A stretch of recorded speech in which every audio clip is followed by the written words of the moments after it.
예, 오늘의 증시 브리핑 시작하겠습니다. 시장이 좀 빠졌는데, 그러니까 미국이 FOMC 회의 끝난 이후에 이제 하락으로 좀 밀렸죠. 그렇게 급락한 건 아닌데 어쨌든 빠졌다. 그리고 계속해서 지금 200일선 저항을 장중에는 돌파했다가 종가로는 돌파하지 못하는 형태가 반복되고 있잖아요. 여기 이상은 안 되나? 이런 어떤 우려가 좀 자극될 수 있는 상황이죠. 코스피 같은 경우는 오늘 보면 표면적으로는 그동안 지지가 되던 121선을 깨고 내려간 거로 종가가 됐거든요. 여기까지는 부정적인데 잘 보면 좀 미묘합니다. 뭐냐면 코스피 지수를 보면 대형주 지수가 거의 2% 가까이 빠졌고요. 중소형 업종 지수는 좀 덜 빠졌거든요. 그러니까 평균적으로 0.4, 0.2, 0.3% 정도 빠진 거잖아요. 그러니까 코스피가 오늘 왜 이렇게 빠졌나? 코스피뿐만 아니라 코스닥 지수도 보면 대형주 쪽으로 많이 빠졌습니다. 그러니까 아마 위클리 만기 영향이 좀 있었지 않았을까. 여기에 이제 카카오, 네이버 이런 종목군들이 급락을 하면서 영향을 좀 줬고, 위클리 만기 영향도 제법 있었을 겁니다. 오늘 시가총액 20위 이내 종목 중에서 플러스라는 게 없었잖아요. 그래서 만기라는 어떤 특성, 주간 단위, 그렇게 어마어마하게 비중 있게 영향 주는 건 아니지만 미묘하게 일부 영향을 좀 주거든요. 그런 어떤 특성에 FOMC 회의에 대한 어떤 문제, 그다음에 거듭 저항대를 돌파하지 못하면서 여기에 대한 부담 이런 것들이 겹치면서 이제 지수가 빠지는 그런 모습이었습니다. 특히 이제 FOMC 회의 결과에 대해서 투자자들이 이제 반응할 수밖에 없었는데 이 점도표거든요. 내년도 금리, 앞으로 금리가 어떻게 될까? 보면 세 칸 위로가 있잖아요. 하나, 둘, 셋 위로가 있죠. 그러니까 금리를 0.75%포인트, 한 칸당 0.25니까 올리겠구나.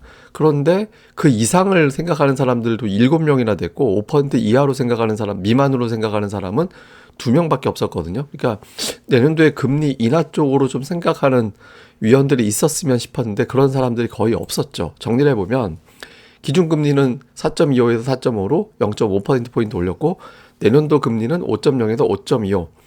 여기까지는 예상치입니다. 근데 그 이상 의견이 7명이나 됐고 좀 이하 의견이 좀 많았으면 싶었는데 그런 사람은 없었거든요. 그리고 2024년 내후년도는 4.0에서 4.25 정도 되는 거죠. 그러니까 금리를 올렸다가 2024년까지는 한 1%포인트 내릴 것 같다.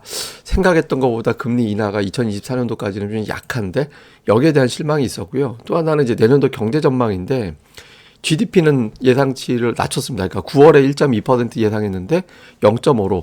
그러니까 전망치를 낮췄는데 금리는 더 올릴 거야. 이렇게 된 거죠. 그러니까 경기 침체 각오하겠다라는 식으로 해석이 되는 거고 실업률은 높였고 이제 물가 전망도 조금은 이제 높이는 그런 이제 수치가 나왔거든요. 그래서 이게 보면서 이게 사실 파월 의장은 경기 침체라기보다는 이제 상승 둔화, 완만하다, 이런 식으로 표현을 해서 경기 침체를 피할 수도 있다라는 취지로 해석되는 발언도 나와서 시장 하락폭이 그렇게 심하진 않았는데 어쨌든 이제 경기 전망은 낮추면서 금리는 더 높이게 되니까 아무래도 이제 투자들은 이러다 진짜 연준이 사고 치겠다, 경기 침체 유발하겠다 이렇게 걱정을 하는 거죠. 근데 이게 별로 의미 없습니다. 이게 작년도 연준이 회의 중에 6월인가 9월 회의에 서 전망했던 올해 성장률 인플레이션 수치 9월인가 아마 그런 걸로 기억하는데 올해 성장 3%대 한다라고 그랬고요.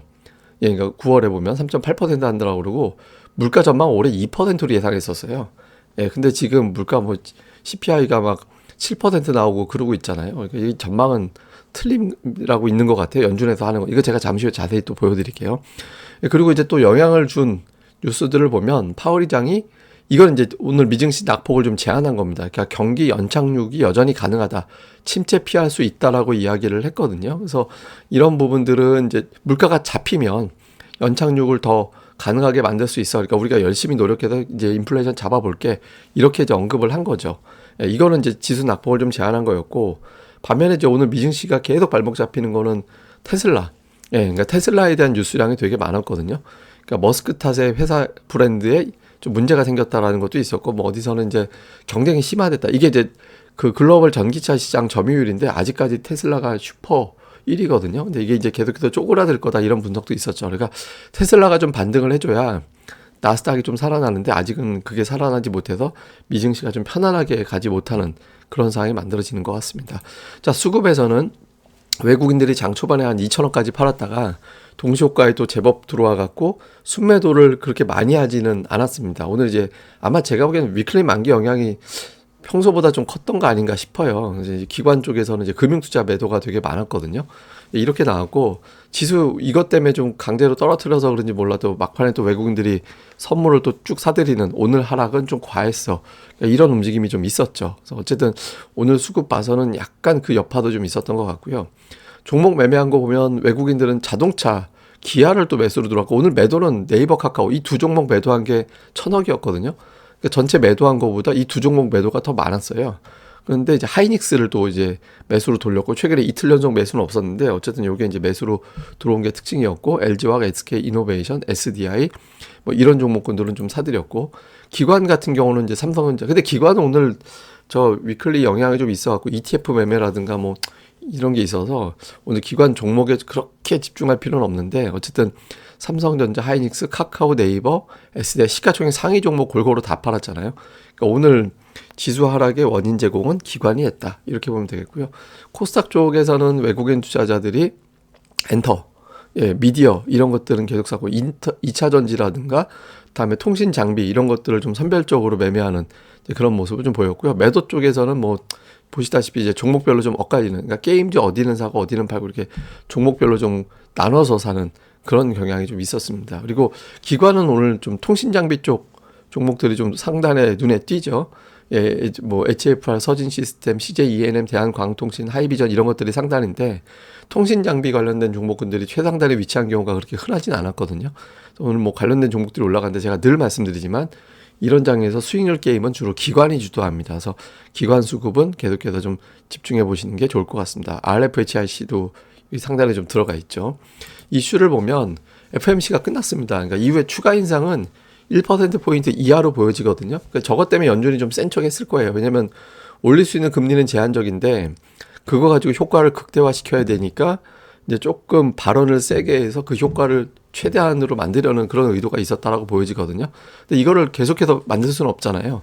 그러니까 이제부터는 금리라든가 긴축 가지고 굉장히 세게 악재를 만들기는 어렵다. 그러니까 단발적인 악재 쪽으로 돌아설 가능성이 높아졌고요. 이제는 이제 실적과 경기 전망으로 중심이 이동할 겁니다. 조금씩. 그러니까 실적이 어떻게 지금이 바닥일까? 전망이 경기 침체 얘기 나오는데 경기 침체를 너무 과하게 생각한 걸까? 아니면 생각보다 더 큰 침체가 올까?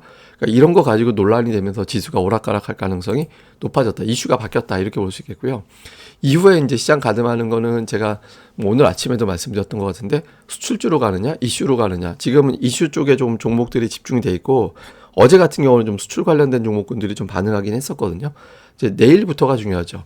내일부터 이제 모든 재료들이 털리고 나서 CPI 지나갔고 FMC 끝나고 나서 어느 쪽으로 붙을 거냐 요거를 볼 필요가 있고요. 그다음에 오늘 뭐 통신장비, 황사, 구리 이런 종목군들이 움직여서 주로 이제 뉴스 쪽에 치우치는 실적보다는 뭐 그런 쪽에 치우치는 이제 흐름이 나왔던 것 같습니다.